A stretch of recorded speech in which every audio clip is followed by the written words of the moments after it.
In 2019, the global auto industry was bleeding cash. Supply chains froze, factories closed, and sales figures dropped off a cliff. India is a notoriously hostile environment for foreign automakers.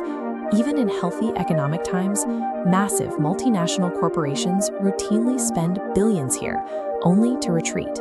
Look at the sheer physical resources left behind. Global titans like Ford and General Motors poured immense capital into the country, building massive assembly plants and supply networks, only to eventually pack up and leave. Their deep pockets could not solve a basic miscalculation. They failed to adapt to the highly specific behavioral demands of the Indian consumer. Unlimited corporate wealth cannot buy success in a market that rejects a one-size-fits-all global approach. Then we have Kia. They launched their operations in the Indian market in 2019, exactly when the rest of the industry was bracing for collapse. This chart shows a striking financial anomaly.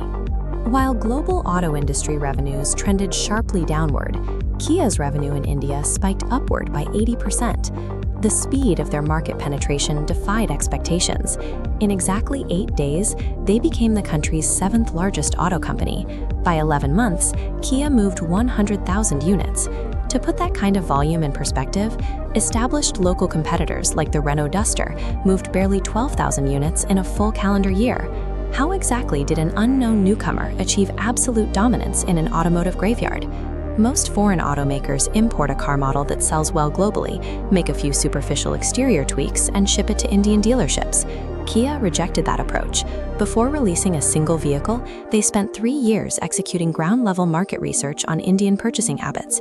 This pie chart visualizes a critical demographic data point they uncovered. 66% of India's population is under the age of 35. This creates a massive demand for vehicles that function as affordable luxury and high-tech status symbols. To capture this young demographic, Kia utilized a deliberate split in their manufacturing process, a tale of two cars.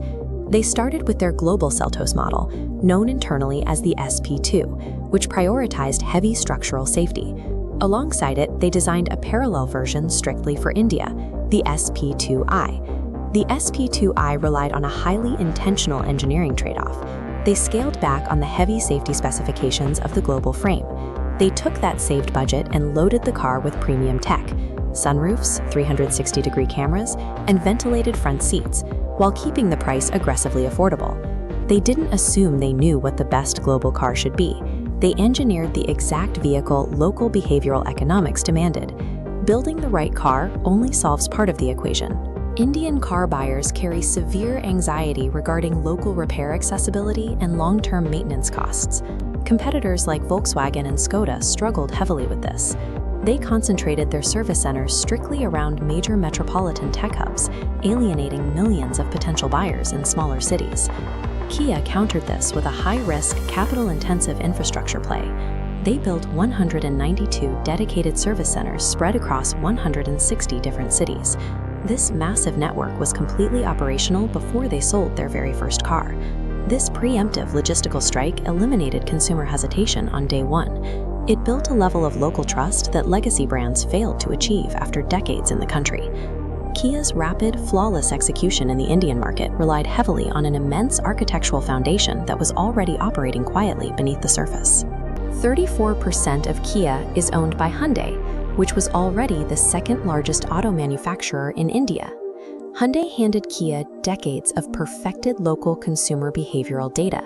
This allowed the newcomer to completely bypass years of costly trial and error. Then came the physical advantage.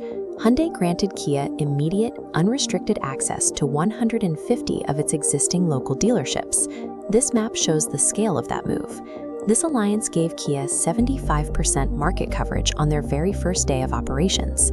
This was a highly calculated expansion, heavily backed from day one by an entrenched industry veteran. Today, Kia has reached 400,000 deliveries in just 4 years, forcing every legacy brand to completely redesign their market approach in India.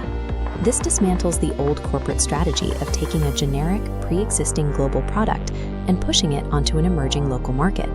Absolute dominance requires deep cultural engineering, eliminating logistical friction before launch day, and leveraging powerful, hidden local alliances to scale instantly.